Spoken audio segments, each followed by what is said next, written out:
Благодарам, господине Джафери. Добро е што е тука и заменикот министер за труд и социјала. Мислам дека ќе влеземе во дебата и некои работи ќе ги расчистиме на очиглед на македонската јавност и на оние што се најзасегнати. Почитувани пратеници, почитувана македонска јавност, ние расправаме за законот за минимална плата. Тој закон е закон кој што, како и многу други, се носи по скратена постапка и колегите од опозицијата во моментите кога беа опозиција критикуваа за односот кон законите и делот на доаѓање на законите по скратена постапка, но само на ова продолжување на седницава, речиси сите закони, речиси сите, можеби со исклучок на еден-два, се по скратена постапка.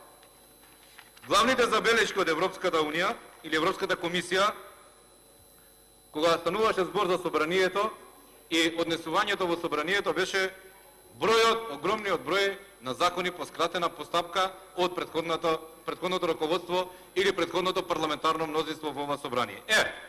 И после ние се чудиме кога ќе дојдат забелешките или кога ќе ни кажат дека рано е се уште за посериозно пристапување кон Европската Унија. Ние тука како собрание треба да дадеме пример, па да бараме такво однесување и кон останатите чинители во нашето општество. Дефинирате минимална плата. Јас би ве запрашал, почитуван заменик министре, дали имаше за ова дефиниција или ово износ на минималната плата стручна дебата, дали се изјаснија стопанските комори, дали се изјаснија луѓето кои што треба да ја земаат таа минимална плата, дали е доволна таа минимална плата, дали исто размислувате со министерката која вели за да се прехрани едно 4-члено семејство треба 17.000 денари. Како тоа 4-члено семејство ќе се прехрани со овие 14.500 денари? Тоа значи дека огромен број граѓани или семејства ќе останат ненахранети. Зошто се носат ад хок решенија за минимална плата и за покачување на плати пред избори? Ние сме на, не знам, 50-60 на дена од техничка влада.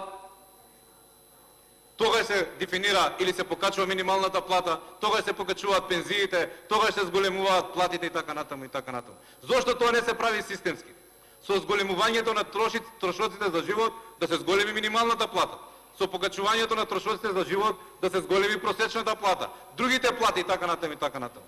Зошто ова мора да се прави пред избори или зошто овие работи мора да се прават популистички пред одредени тешки политички одлуки, дури и дискутабилни? За замајување на јавноста, тогаш ќе ја покачиме платата 1000 денари, 1500 денари, 14.500 денари, а велиме во исто време дека трошоците за живот за едно 4-члено семејство да се прехрани, внимавајте, не да се облечи, да се луксузира, да се прехрани се 17.000 денари. Вие сега велите 14.500 се доволни, а министерката вели дека за тоа се потребни 17.000 денари. Мислам дека тоа е еден доказ дека ниту сте координирани, ниту ова е донесено врз база на одредени дебати, стручни, компетентни и решенија кои што се системски, а не ад хок решенија. Јас и вие доаѓаме од секторот образование.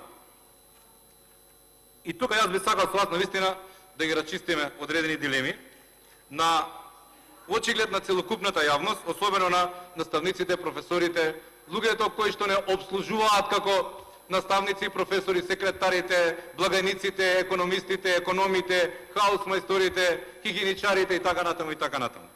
Вие дефиниравте платата прво на 12.500 денари, минималната плата.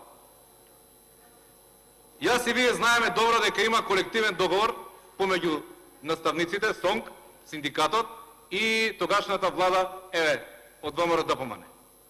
Таму штрајкувавме таа 2009 и 2010, ќе ме поправите вие, едно приближно 2 месеци. И тој колективен договор не се подпиша затоа што многу сакаше тогашната влада да го подпише, имаше одлив на средства па го подпиша, туку затоа што наставниците беа хомогени, единствени и издржаа во тој штрајк и ги добија правата што ги бараа.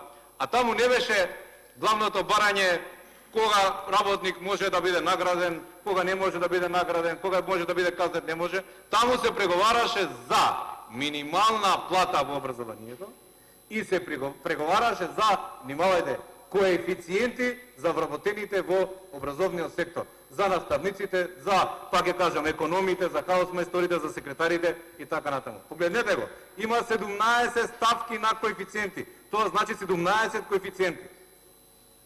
И тоа беше образувачки, облигаторно, барем до денес. И за СОНК, за наставниците, но и за владите. Независно владата дали од ВМРО, ДПМН, СДСМ и така натаму и така натаму. Ако вие дефиниравте минималната плата или ја зголемивте на 12.500 денари, јас морам да ги повторам овие работи, ако грешам вие ќе ме поправите, ќе продискутираме да бидат наставниците на чисто која е вистинската ситуација. На 12.500 денари дефинирана минимална плата. Пример, не мора наставник. Економ со 1,79 коефициент треба да зема, до сега требаше да зема 22.462 денари плата. Наставник приправник требаше 28.875 денари. Од кога е дефинирана минималната плата на 12.500 денари, толку треба наставник до сега да зема плата во Република Македонија. Приправник.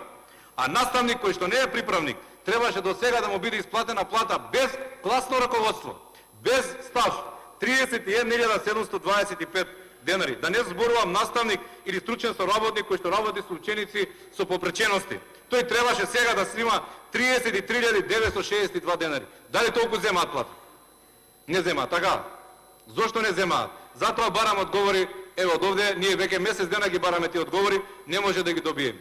Од усвојување на овој закон за минимална плата, па натака, или еве, ќе излезе овој закон во службен вестник и после 8 дена, наредната плата, дури таа треба и ноемвриска да биде плата, треба наставник во Република Македонија да зема, и тоа наставник приправник, 33.625 денари, а наставник или стручен соработник, кој што не е приправник, треба да зема точно 36.728 денари. Ова е без класно раководство и без пресметан стаж, почитуван заменик министре. Бевте наставник, бевте и директор, бев наставник, бев и директор, знаеме што значи платата и 1000 денари поголема за професорите и наставниците, а не овие драматични суми кои што оваа влада не ги исплаќа, а да не зборувам за оние што треба да се исплатат. 2 месеци штрајкот не беше мазен. Значи, 2 месеци како наставници се штрајкуваше, учениците не влегуваат на настава, но се дојде до сериозно решение, кое што го подпиша и владата, го подпиша и СОНК. Пак ќе повторам, наставниците не баравме плати дефинирани, ние баравме коефициенти и минимална плата. Знаете, и вие сте математичар, дека платите се пресметуваат врз основа на коефициенти и врз основа на минимална плата. Ако грешам, поправете ме. Зошто тоа не е случај? Треба да бидеме јасни пред нашите колеги. Имате економско-социјален совет во владата, така? Таму има синдикати, има и други чинители, има стопански комори. Дали синдикатот беа согласни со ова решение? Значи беа согласни да се прекине или да се поништи колективниот договор. Колективниот договор, почитуван заменик министре, 1/3 од тој колективен договор се однесува за плати и надоместоци за вработените во образование. Тој сега, еве, година дена не се почитува. И верувам дека, убеден сум, не верувам, и од наредните 8 дена натака пак нема да се почитува со вака дефинирана минимална плата. Тоа значи дека колективниот договор не важи.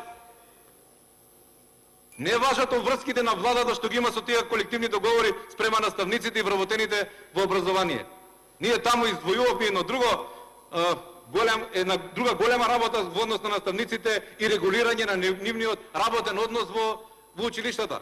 Имаше професори, наставници и други вработени во образовниот сектор кои што по 5-10 години немаа решение за работа на неопределено време, а имаше, ги исполнуваат сите услови. Ја не ведам дека само владата на СДСМ во тоа време била крива или на ВМРО ДПМН била виновна. Не, сите влади до тогаш, до таа 2009-10 си сносеа своја одговорност. Но тогаш се добие на вистина добра придобивка за сите вработени. А тоа значи дека со 2 години работен стаж и со исполнување на условите, односно обезбедување на средства, можеше или може се уште по тој колективен договор да вработените во образование земаат решение на неопределено време. Ги должите овие одговори на вработените, на моите и вашите колеги, за да бидеме на чисто.